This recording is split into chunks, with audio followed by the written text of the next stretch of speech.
Synopsis. Hurricane and surge warnings are in effect for the area as major hurricane Milton moves across the southern Gulf before making landfall in the West Florida coast on Thursday, bringing potentially life-threatening storm surge, hurricane force winds, flooding rain, and isolated tornadoes to much of the area.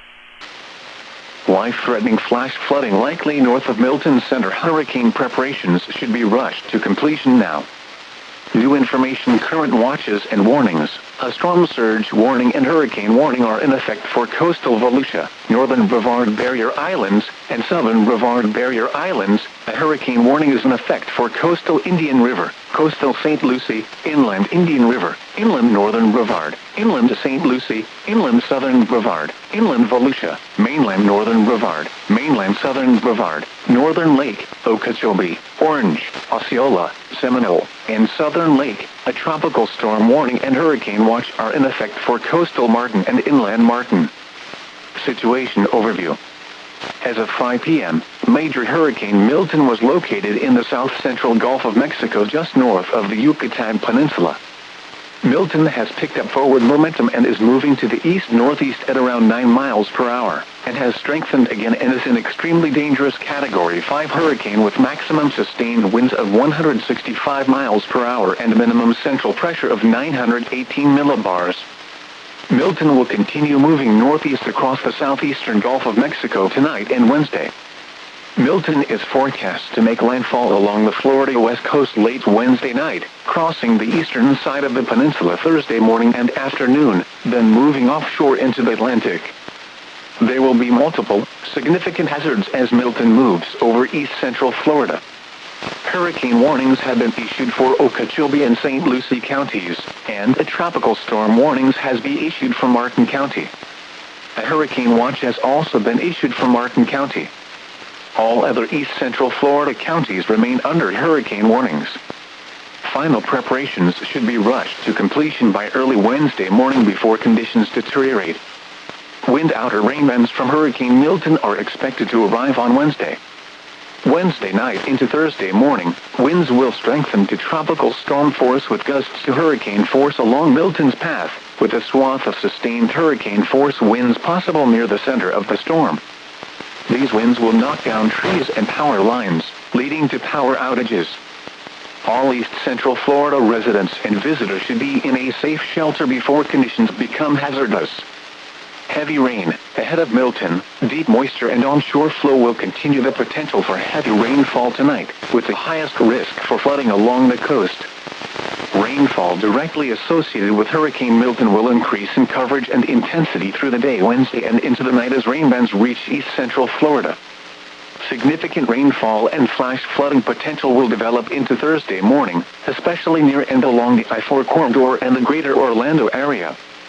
Between 6 to 12 inches of rainfall will be possible across east-central Florida, with 10 to 15 inches forecast near the I-4 corridor. To the south, the forecast calls for 3 to 6 inches of rain. These rainfall amounts, along with instances of higher rainfall rates, will be capable of producing significant, potentially devastating flooding. Heavy rainfall will also cause rapid rises on area creeks and streams. The St. Johns River at Astor, which is approaching moderate flood stage, is forecast to rise quickly to major flood stage by Thursday morning. Additional points upstream on the St. Johns are also likely to experience rises to minor and moderate flood stage. Tornadoes. In addition to damaging wind gusts, tornadoes embedded in rain bands are possible, mainly from Wednesday afternoon into Thursday morning. Residents and visitors should have multiple ways of receiving severe weather alerts. Beach and coastal hazards. Along the coast, there is the potential for significant beach and dune erosion from coastal storm surge. This threat exists especially near and north of where Milton tracks. After Milton moves offshore Thursday, strong northerly winds are expected, elevating water levels along the Atlantic coast. Storm surge is forecast to reach 3 to 5 feet above normally dry ground in areas along the immediate Volusia and Brevard County coastlines, with dune erosion likely. A storm surge warning is now in effect for all Brevard Barrier Islands and remains in effect for coastal Volusia County. Up to 3 feet of storm surge will be possible along the Treasure Coast. higher water levels will continue into Friday along the Atlantic beaches. This is the last afternoon to ensure your hurricane supply kit is stocked and your safety plan is ready to be activated. Heed the advice of local officials with recommended evacuation and/or sheltering actions for those in flood-prone locations, mobile homes, or on the barrier islands. Continue to monitor the latest forecasts from the National Hurricane Center and National Weather Service in Melbourne, Florida. Next update. The next local statement will be issued by the National Weather Service in Melbourne, Florida around 12 a.m. Eastern Daylight Time, or sooner if conditions warrant. Hurricane warning. For the following, coastal waters from Flagler Beach. The tropical weather outlook issued by the National Hurricane Center in Miami. Issued at 7:41 p.m. Eastern Daylight Time. For the North Atlantic, Caribbean Sea and the Gulf of Mexico, active systems, the National Hurricane Center is issuing advisories on recently upgraded Hurricane Leslie, located over the central tropical Atlantic Ocean, and on Hurricane Milton, located over the southern Gulf of Mexico. Southwestern Atlantic last light visible satellite imagery indicates that the area of low pressure located northeast of the northwestern Bahamas has become better defined on the northern edge of a region of showers and thunderstorms.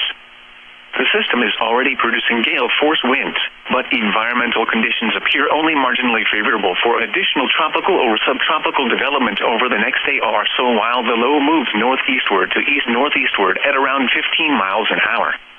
Upper-level winds are likely to increase further by Wednesday night, which should end any chances for further development. Additional information on this system, including gale warnings, can be found in high seas forecasts issued by the National Weather Service. Formation chance through 48 hours, low, 30%. Formation chance through 7 days, low, 30%. Eastern tropical Atlantic, a tropical wave is expected to move off the west coast of Africa in the next couple of days. Afterwards, environmental conditions appear only marginally favorable for some limited development of the system while it moves westward or west-northwestward across the eastern tropical Atlantic and through the Cabo Verde Islands late Thursday into Friday. Formation chance through 48 hours, low, 10%. Formation chance through 7 days, low, 20%. This is a tropical weather bulletin from the National Hurricane Center. Issued at 4:53 p.m. Eastern Daylight Time. At 4 p.m. Central Daylight Time, over 2100 UTC, the center of Hurricane Milton was located near latitude 22.7 north, longitude 87.5 west. About 445 miles, 717 kilometers southwest of Fort Myers, Florida. About 480 miles, 772 kilometers southwest of Tampa, Florida. Milton wobbled earlier today, but the longer-term motion is toward the east-northeast near 9 miles an hour, 15 kilometers per hour. A turn toward the northeast with an increase in forward speed is expected to begin tonight and continue through early Thursday. A turn toward the east-northeast and east is expected on Thursday and Friday. On the forecast track, the center of Milton will move across the eastern Gulf of Mexico through Wednesday, make landfall along the west-central coast of Florida Wednesday night, and move off the east coast of Florida over the Atlantic Ocean on Thursday. Satellite images indicate that maximum sustained winds have increased to near 165 miles an hour, 270 kilometers per hour with higher gusts. Milton is a Category 5 hurricane on the Saffir-Simpson hurricane wind scale. Fluctuations in intensity are likely while Milton moves across the eastern Gulf of Mexico, but Milton is expected to be a dangerous major hurricane when it reaches the west-central coast of Florida Wednesday night. Hurricane force winds extend outward up to 30 miles, 45 kilometers from the center, and tropical storm force winds extend outward up to 140 miles, 220 kilometers. The estimated minimum central pressure is 918 millibars, 27.11 inches.